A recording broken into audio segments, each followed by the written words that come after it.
Okay, we'd like to welcome today two great opportunities we have. We have some enlisted troop from the local area.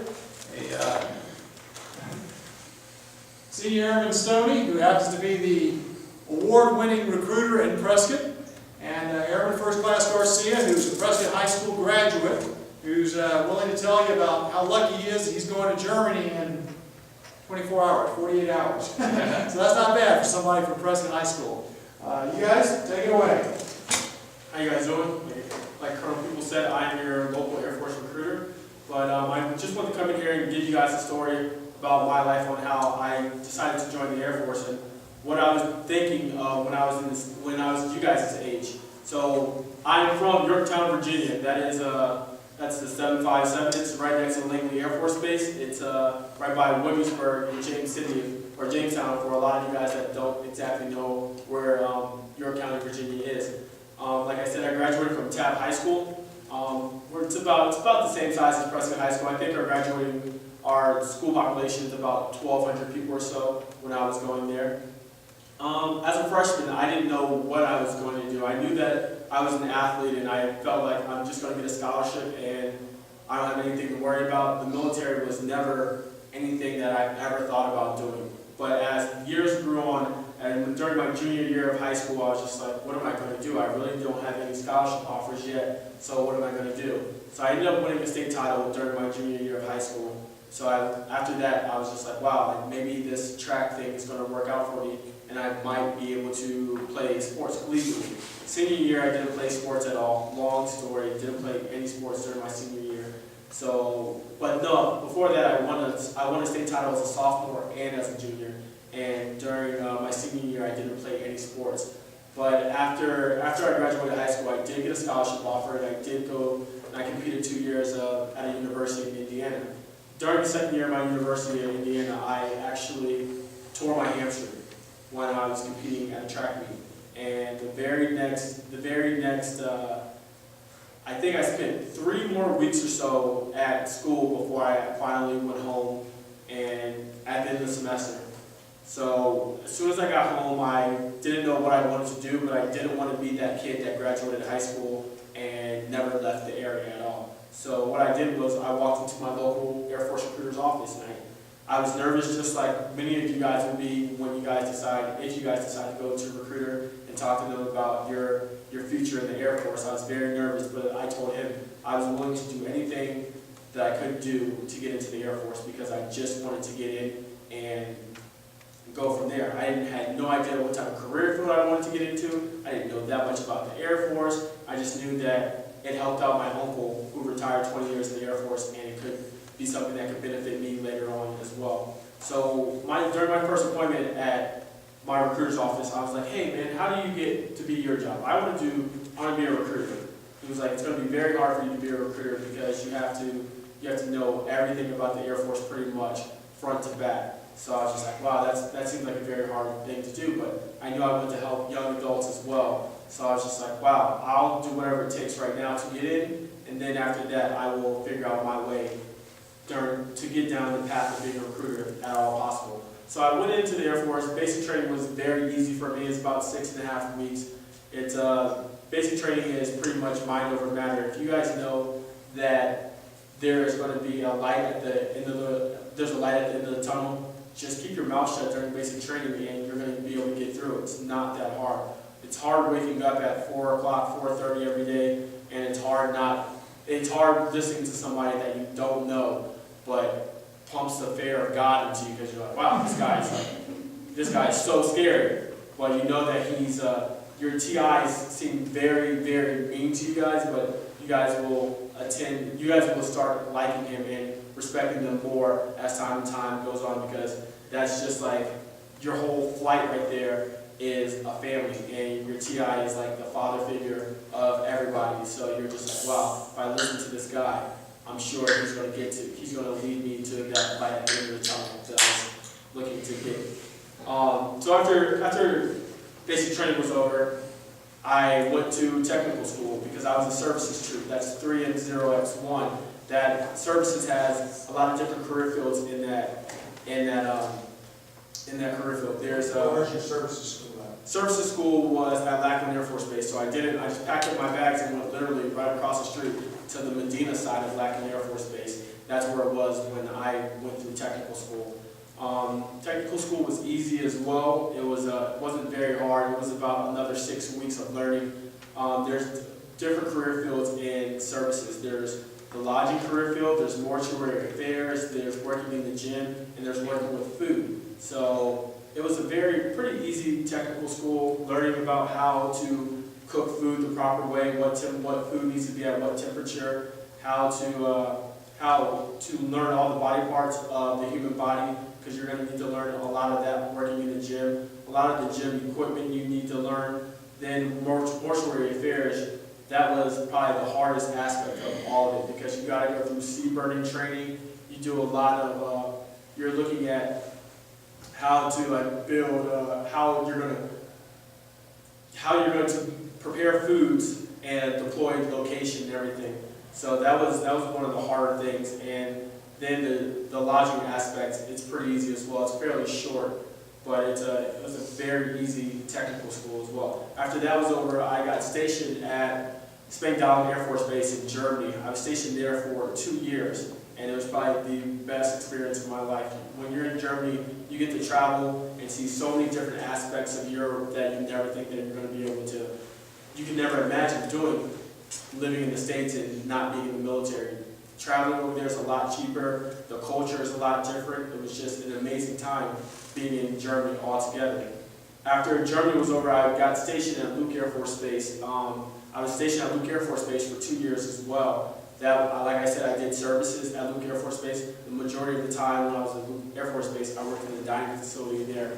While at Luke Air Force Base, I actually got orders for my first deployment. So I deployed to Kyrgyzstan for 4 months as well at Manas Air Force Base. Okay, hold on, let me get that. You're saying where now? Kyrgyzstan? M-A-N-A-S? Yes, M-A-N-A-S. Manas. Kyrgyzstan. I think if you put Manas Air Force Base, it should come up. So I did a 4-month tour at Manas Air Force Base, and while I was over there, that's when I found out that I did actually get approved to be a recruiter. So I put in my pack to be a recruiter before I left, and then I found out that I got approved for that right while I was deployed.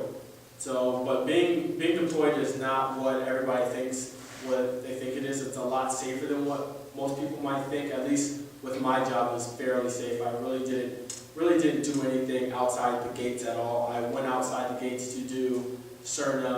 I went to an orphanage to do some community service time in an orphanage, and it was a very life-changing experience for me, because you got to see how young kids live in an orphanage in a third world country. It's a lot different than here in the United States, because it's what we think poverty is. It's 10 times worse in a third world country. It's nothing that we can ever imagine unless you see it for yourself. So while I was in Kyrgyzstan, I just did that. I did my job for 4 months. I did Q&W at Manas Air Force Base. Did that for 4 months. Q&W, sir? It's just pretty much I made sure that that the food was prepared the right way, because we didn't do any of the cooking. We had the local nationals do the cooking. Quartermaster? Yeah. So we just made sure that the food was cooked at the right temperatures. We made sure that there was nothing being put in the food. We made sure that everything was being stored the right way. We were pretty much their supervisor, looking over them, making sure that they were doing everything by protocol. Yes, sir. So after that was over, like I said, I did 4 months there, and after that, I came back and did another 2 months at Luke Air Force Base, and then I went to a technical school for recruiting. The recruiting school was about 2 months to 2.5 months. The best time of my life in recruiting school to be a recruiter. It was amazing. It was so much fun. Most of the work that you do there is hands-on. There's no paperwork, but it's very challenging at the same time. But the MTLs, the instructors there, they teach you so much. They teach you so much information in a short period of time, and they make it fun at the same time. So it's great. Go ahead. What was the most challenging thing? You said it was challenging. What was challenging about it at the core? About the recruiting school? Yes, sir. When you're recruiting, you have to learn everything about the Air Force, knowing if somebody's qualified, if they're qualified, why they're qualified, if they're not qualified, why they're not qualified, and then you have to make sure that you're not hurting anybody's feelings and you're being as direct and not beating around the bush as much as possible. So it's you have to learn a lot of information in that little bit of time, and you have to be able to dissect somebody's conversation and ask and understand what they need from the Air Force and how the Air Force can help them later on in life and how they can help the Air Force. So it was very challenging to know if somebody was either qualified or not qualified and why, and make sure that you didn't beat around the bush or anything like that while you were there. So it's very challenging to cram all the information about the Air Force jobs and things of that nature all in one. So it was a very challenging course. After that was over, I got Prescott, Arizona as my duty station. That's where my office is. A lot of you guys, if you guys do ever want to come out to visit me and talk about the Air Force, that's where I'm located. So that's pretty much me in a nutshell. Do you guys have any questions about my life previous to the Air Force and the things that I faced, the challenges that I faced while being in the Air Force? Nothing's off limits. You can ask me anything. What grades did you get in high school, sir? Come again? The grades? What kind of grades did you get in high school? Oh, okay. I was actually like a C student, and that might be generous. I was the jock type of athlete when I was in high school. Not gonna lie at all. I pretty much didn't try as much in high school as I should have. So I knew that all I needed to graduate, and I knew when I was playing sports that I needed to pass so many classes to be eligible for sports, and that's what I made sure that I was. I was like, oh. If I need C's to pass, or if I need C's in 5 out of 7 classes, let me make sure that I get C's in 5 of these 7 classes, just to make sure that I was eligible to play sports. So if I could do everything all over again, would I take more time to do my homework and study more? Absolutely, but that's not something that I was thinking about when I was younger. I was just like, I'm just going to do the bare minimum to get past, and that's what happened. But luckily, I still had I don't want to say the Air Force was my backup plan, because now if I know that either I have my scholarship again or if I can go in enlisted right out of high school, I probably would have went enlisted right out of high school if I knew that the Air Force was going to do so much for my life. So, How many years have you been in there? I've been in for 6 years. And I plan on being a lifer. I don't plan on getting out anytime soon. 6 years now, I've got 14 more to retire. Why not do it? I'll still be young enough to retire. At the age of 42, I'll be able to retire. At 42, then you can That's be not a bad. junior RTC instructor, man. Absolutely. That's not a bad route to go down. Did you wait until after high school to learn about the Air Force? Come again? Did you wait until after high school to learn about the Air Force? No, I didn't wait. I didn't wait very long out of high school. My uncle he retired as an E8, a senior master sergeant in the Air Force, and I saw what the Air Force did for him and his family, my cousins and my aunt, and I was just like, wow, they seem like they haven't made, why not go that route? But it was just, at the time I was so caught up in sports and caught up with being cool, sort of saying that I was just like, no, I don't want to do the military right now. That high school fever. Yeah, exactly. I had that high school fever. I was just like, no, I want to have the college experience just like everybody else. My brother went through, he did 4 years in college, and I was just like, wow, my brother seems like he's loving college. I want to do the same exact thing. But I have no regrets at all. No regrets at all, because if I didn't go through the trials and tribulations of being in college, I might not be here right now. So I have no regrets about going to college after high school at all. Anybody else? Are you happy with the position you're in right now? I'm very, very happy in the position I am right now. Being a recruiter is an amazing job.